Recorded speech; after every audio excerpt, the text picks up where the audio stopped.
Forgive me, Father, for I have sinned. It has been nearly 9 months since we last talked about primary African minerals, but I'm back and I have a lot to confess.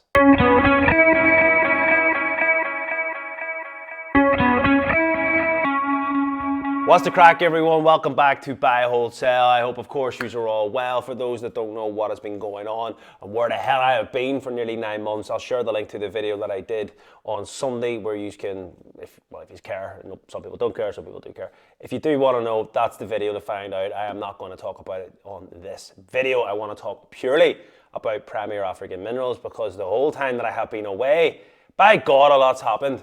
My last video was actually done on December the 16th. It was a bit of a Codal and Prem mashup. The last proper video done on Premier African Minerals was on November the 24th, 2022.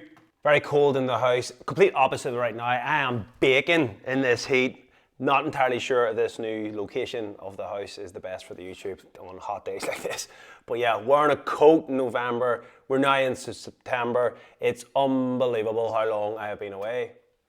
So if we have a look at this, where were we in terms of share price? We were at 0.559, let's just say 0.56. We are now currently at 0.4. But you're going to go, what about the moon? What about the moon? You said you were going to go to the moon. Well, it's a wee bit like Apollo 13, right? They were on the way to the moon. There was a little bit of a hiccup, a little bit of an issue, and then they just had to go, you know what it is? The key thing is about getting home here. So they got home. But someone that was in that film that I really, really appreciate is a guy called Tom Hanks. Just putting that out there. Those that know will know. We like a wee bit of Tom Hankin on this channel. Here is your year to date. You can see we took off. We took off a lot. At one stage we were up over 100%. People doubled their money. People could not believe that in such a short period of time, the good times were here. The moon was in sight. And then big Tom Hanks went, you know what it is, there's something wrong with the fuselage and we're not going to make it, so we're turning this bad boy back around. It's been a bumpy road, a very bumpy road, but then at times you thought, oh, we're back, and then I went, nah, we're still going back. And then at times it would pump hard and you're going, oh, good times are back, nah. Then at this period here, so from the highs to the lows, we then seen about a 71% drop, and that really unbelievably pulled the whole thing down. Everyone was crying in June. Actually, kind of myself as well. And you can actually see even on Google here, 0.4, 0.6. This is kind of being the channel, but we will obviously get into proper TA towards the end of the video, but let's just talk about news. So what has actually happened with Prem? I have to try and attempt to recover 9 months worth of information here, so you're gonna have to bear with me. Pretty much the story with Prem is they got funding to finally produce lithium. We got a mine on site, things were looking good, really good. The thing got excited. People thought production's coming, it's gonna come in July, things were looking good, right? Bit like Apollo 13, there was an actual issue, and the dark are the ones that are meant to be delivering from the mine and make the lithium, sodium and all that. What actually happened there was they thought, we've got this new system in place, this is gonna be shit hot, this is gonna get great production value. Turns out, it doesn't work. Then the thing went, pulled back. Now, the people that fund us is a company called CanMax, and what CanMax have done is obviously set out an agreement. We're going to do this amount in this amount of time. You do that, we'll fund it. Everyone's laughing. Production was missed, and as a result, no sodium, couldn't sell it, meant that CanMax have went, here's X amount of money, we want a return on our investment by this date. You haven't given it to us, so we feel, and this is what I've said in the Discord, in my opinion, I can understand where CanMax were coming from. They were looking at it going, okay, look, we've held our side of the bargain. Yous haven't. It wasn't George Roche and Prem's fault necessarily. It was more the intermediate people that were actually to do and produce this. So you've kind of got the middle party didn't hold up, which meant CanMax didn't get their money, which meant Prem couldn't deliver. So effectively, CanMax went back to Prem and went, listen, we feel we have the right here to negotiate new terms. Could they have played ball, be more lenient? Perhaps, but this is business at the end of the day. CanMax aren't going to fuck about with this shit. Big Georgie boy then weighed in and went, you know what it is? Hulky flexing. Went, listen, not doing that. Force majeure. This then made the sell-off even more intensified because it clearly looked like, okay, we don't have the product being produced. Are the company up to producing it? Never mind that. Is the funding going to be pulled off the table? At this stage, CanMax owned like 13% of shares within Prem. If they pull that off the table, are we going to see more sell-off? So people panic, understandably, I guess. Thankfully, more recently then, we've had news that CanMax and Prem have actually struck a deal. So you could look at it and go, did George need to do what he did? Perhaps not. CanMax got a new deal anyway.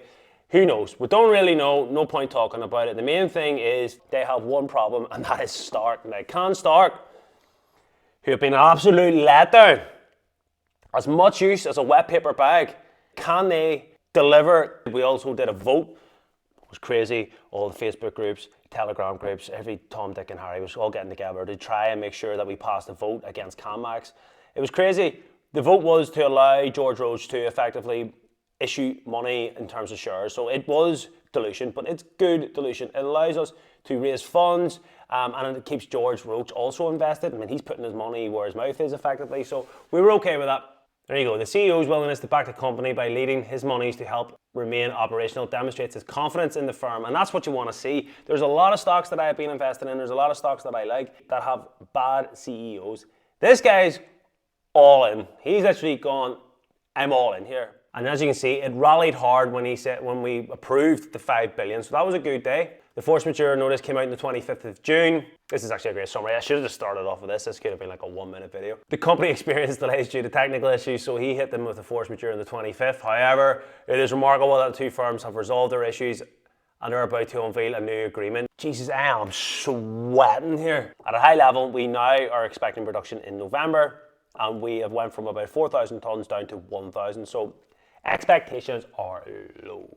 Every stock sinks when there's a delay to something. It just is what it is. It's bad news, obviously. No one's ever happy when there's a delay. Your parcel's meant to arrive today, it gets delayed. Are you happy about it? You're never happy about it. That's just the reality. The key one for me was to reduce in quantity. That to me is not as good. That was more disappointing because the delay is what it is, but I actually reduced the quantity. But listen, they've set the bar so low that, in my opinion, I think we'll actually get this earlier, and we're probably going to get more quantity. The market is baked in that, November, 1,000 tons, the expectations are low. Anything better, either one of those things or both, the thing's going to pop. Even if they just deliver it, the things are going to pop because at least it shows that they can friggin' do it and it's now in place. So you've kind of got 3 catalysts, and each one of them, all combined or individually, could make this really pop. And thanks again to Keith for this information. He is in the Facebook group. Highly recommend people getting in.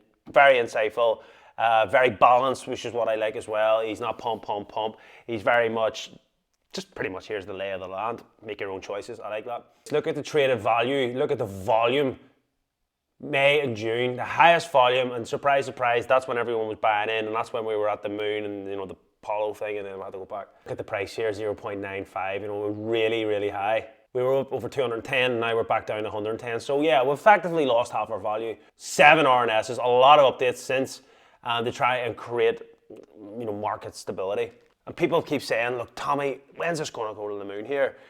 Should I go all in on this? Should I go A and B style? Well, that's up to you. We don't make choices in here. Everything we play with is just paper money anyway. None of it is real. But if I was looking from a technical point of view, this is how I would be playing it. This is the levels of support and resistance and all that jazz. And if you don't understand what all that means, there is a trading course that is now back up and running.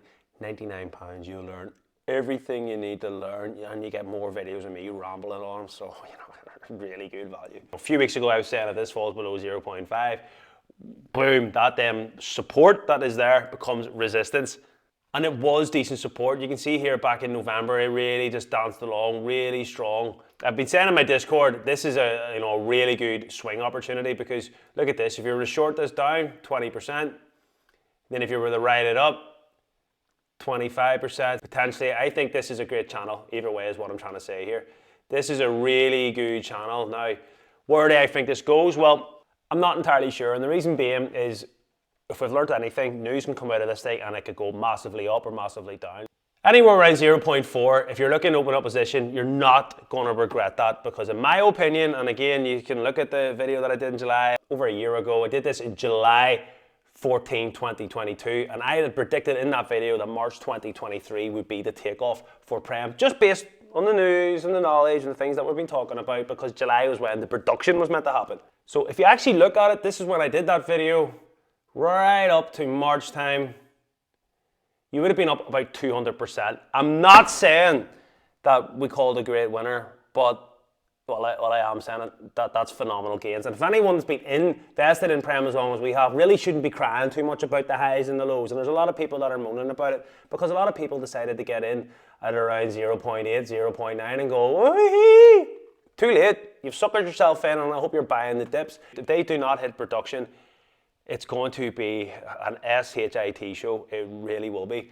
However, the expectations are so low that I think that they'll deliver on that. So I'm prepared to back it, and I am backing it. So from these levels, you could be looking at about 180, in and around the 200%, just like last time, all over again. Is this a second chance to have another bite at the cherry? Or is this setting everybody up for one hell of a gaping?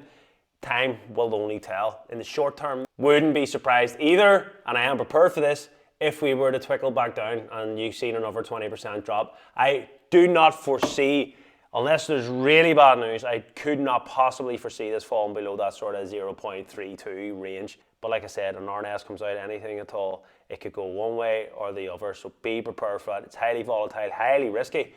There's plenty of tensions going on out there, look at Coral Minerals and the whole Mali thing. So just bear all that in mind, do your own due diligence. That is the recap video. I apologize that it was just me pretty much rambling on, but there was so much to say. But the next video will be a bit more in our usual format, updating as the news comes and all that good stuff. If you do find these videos informative, because it has been that long since I've been off, please like and subscribe. Leave a comment down below. Are you still watching me? Am I still on the YouTube algorithm? Are you still interested in these videos? Any comments at all, I would really appreciate that. Help me get the channel going again, get the momentum going again, and spread the word of Premier African Minerals. Check out the course down below, and I will catch you in the next video. And if you are interested in getting into more live, up-to-date stuff all the time, then the Discord is the place for you. Peace.